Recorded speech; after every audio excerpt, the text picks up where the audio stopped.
वो गांधी का कातिल हरामी गोडसे की पूजा करेंगे।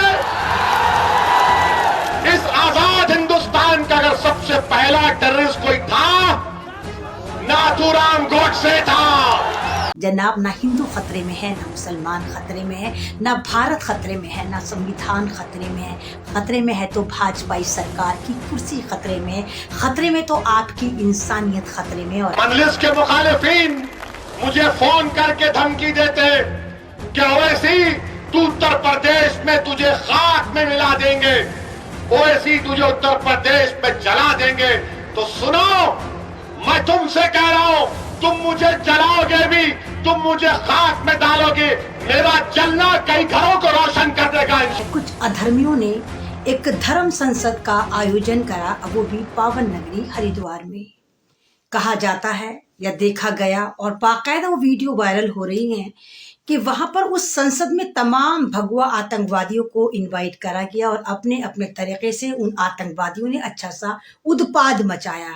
सुनने में तो ये भी आया कि वहां पर धोबी का कुत्ता, घर का ना घाट का वसीम रिजवी उर्फ जितेंद्र सतेंद्र जो बना है त्यागी श्यागी, वो भी वहां पर मौजूद था और मुसलमानों के खिलाफ जहर उगल रहा था। समझ में ये नहीं आती कि जिस भारत पर हजारों साल मुसलमानों ने हुकूमत करी, वहां पर आज तक कभी धर्म संकट नहीं आया। ऐसा क्या हुआ कि सन 2016 के बाद इन मुसलमानों से इन लोगों को प्रॉब्लम होनी शुरू हो गई? आपको क्या लगता है? ये जो अधर्मियों ने एक धर्म संसद का आयोजन करा, तमाम अधर्मी उसमें मौजूद थे, क्या ये बीजेपी को नहीं पता है? अरे जनाब, ये बीजेपी का टूल किट है।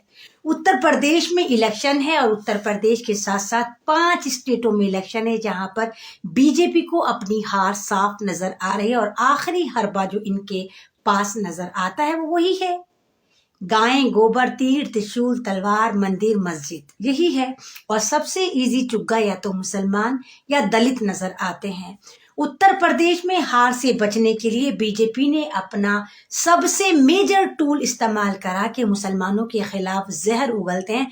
और जनाब, नारे सुनिए, क्या कमाल नारे लग रहे थे। मुसलमानों को काट दो, अपने मोबाइल बेच दो, 5-5 हजार के मोबाइल रखना, क्योंकि कठमुल्लों को मारने के लिए आपको जदीद तरीन हथियार की जरूरत पड़ेगी। एक अनधर्मी आती है, एक अधर्मी औरत अन्नपूर्णा, वो तो ये तक कहती है कि भाई बच्चे ज्यादा पैदा करो। कमाल की बात यह है कि इस धर्म संसद में तमाम अधर्मी सारे ऐसे थे जिन्होंने जिंदगी में एक चूहे का बच्चा पैदा नहीं करा। वो आपको बता रहे थे कि आपको कब कितने बच्चे कैसे पैदा करने। अब ये आपको बताएंगे कि सारे के सारे अधर्मी लोग कि आपको कितने बच्चे पैदा करने हैं। आप लोगों को यहाँ तक समझाया गया कि नहीं, पढ़ने लिखने पर बिल्कुल दिमाग मत लगाओ, पढ़ाई लिखाई में पैसा वेस्ट है। अपने बच्चों को अधर्मी बनाकर, आतंकी बनाकर, एक भगवा झंडा पहनाकर, उसको पूरा तलवार, तीर, त्रिशूल से लेस कराकर जाओ और मुसलमानों के महलों में पालतू कुत्तों की तरह छोड़ दो ताकि वो मुसलमानों के साथ खून की होली खेले। अब मुसलमानों को मारने के लिए हमें जदीद तरीन हथियार की जरूरत पड़ेगी। हमें भारत में कम से कम 20 लाख मुसलमानों को और मारना है। कमाल की बात यह, हरिद्वार में ये आतंक का मेला चलता रहा 17, 18, 19 और पुलिस की नाक के नीचे चलता रहा। और पुलिस वाले कहते रहे, जनाब यहाँ पर सब कुछ चंगासी है, यहाँ पर कुछ भी दंगासी नहीं है।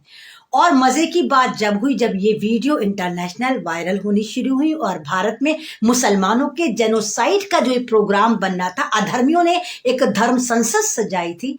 जब ये वायरल शुरू होना हुआ तो पुलिस वालों ने अपनी मां को रोकर धोबी के कुत्ते घर के न घाट का, जो आपको याद होगा, वो त्यागी वसीम रिजवी उर्फ त्यागी के खिलाफ मामूली सी दिफा लगाई कि हाँ, वसीम रिजवी वहां पर बोल रहा था, जबकि वहां पर तमाम लोगों ने अपने अपने तरीके से मुसलमानों को गालियां दी, मुसलमानों के जेनोसाइड, मुसलमानों के कत्ले आम के 180 तरह के नायाब फार्मूले बताए।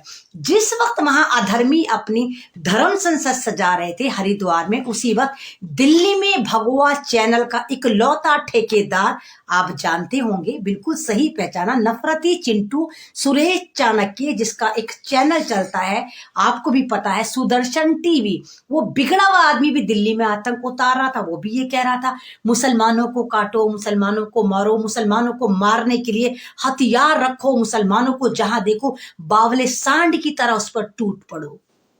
कौन सा भारत है? कौन सा राम राज की बात करते हो? कौन सा वो भारत है जिसको तुम बचाने की बात करते हो? क्योंकि आपको पता है कि उत्तर प्रदेश में बीजेपी की रैलियों में भर भर कर पैसों में भी लोग आने को तैयार नहीं है, बाकायदा बसें लगा दी हैं, पैसा दिया जा रहा है, उसके बावजूद इनकी लाखों की तादाद में कुर्सियां खाली हैं। तो इस जज द्वारा एक स्टेटमेंट दिलवाया गया कि भाई वो जो नई बीमारी लेकर आए हैं वो आ सकती है, इसलिए उत्तर प्रदेश में इमरजेंसी लगा दी जाए और इलेक्शनों को स्थगित कर दिया जाए।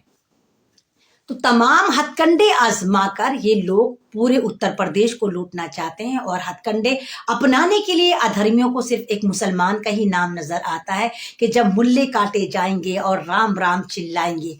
कमाल की बात यह, जब शाहीन बाग बैठा था, आप लोगों को पता होगा कि जितने भी 350 शाहीन बाग भारत में बैठे थे, तमाम लोग संविधान लेकर बैठे थे, संविधान की बात करते थे, फ्रीडम फाइटर्स को अपना आइडल बनाकर उन्हीं की आइडियोलॉजी पे स्पीच करते थे। और ये सरकार इतनी अंधी गूंगी बहरी हो गई कि तमाम के तमाम शाहीन बाग से हजारों की तादाद में सोशल एक्टिविस्ट और कार्यकर्ता आज तक जेल में, क्योंकि वो संविधान की बात कर रहे थे जनाब।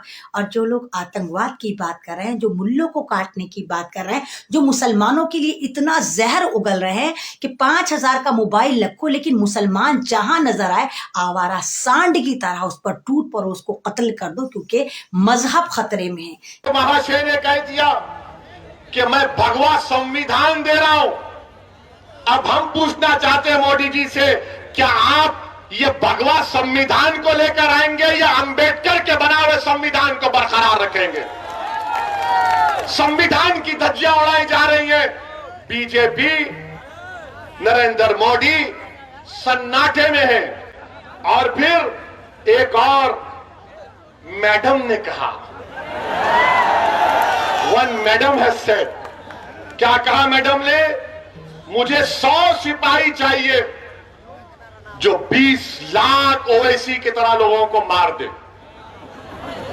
भाषण में कहा, कमरे में नहीं, भाषण में कहा। और कहा कि भारत का संविधान गलत है और भारत के लोगों को नाथूराम गोडसे की पूजा करनी चाहिए। क्या करनी चाहिए? पूजा करनी चाहिए। वो गांधी का कातिल हरामी गोडसे की पूजा करेंगे। इस आजाद हिंदुस्तान का अगर सबसे पहला टेररिस्ट कोई था, नाथूराम गोडसे था। और मैडम बोल रही है उसकी पूजा करनी चाहिए। अच्छा, एक और महाशय बोले, क्या बोले कि आप वो अपील कर रहे हैं, अपने हिंदू भाइयों से कह रहे हैं, मुझे यकीन है कि हिंदू भाई उसका नहीं मानेंगे, कह रहे कि हथियार उठा लो ताकि 2029 में कोई मुसलमान प्रधानमंत्री ना बन जाए।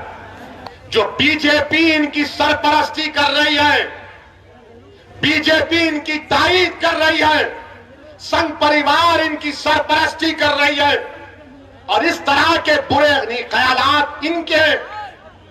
अब बताओ आप कि एक मजहब के मानने वालों को, जो भारत के बाइज़्ज़त शहरी है, अक़लियत है, अल्पसंख्यक है, माइनॉरिटी है, उनको मारने की बातें हो रही हैं और कोई केस, कोई गिरफ्तारी अब तक नहीं होती।